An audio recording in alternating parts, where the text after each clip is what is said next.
Hello, അസ്സലാമു അലൈക്കും. ഇന്ന് ചെറിയൊരു സാമ്പാർ ഉണ്ടാക്കാം.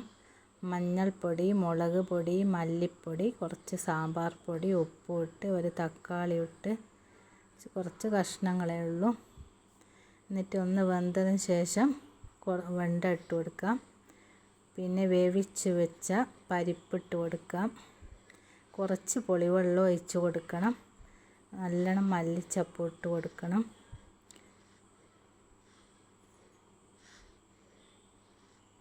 വെളിച്ചെണ്ണ ഒഴിച്ച് കടുക് ഇട്ട് കൊടുത്ത് കുറച്ച് സാമ്പാർ പൊടി ഇട്ട് കൊടുത്ത് പൊട്ടിയതിന് ശേഷം അതിലേക്ക് ഒഴിച്ച് കൊടുക്കാം. അടിപൊളിയാണ്.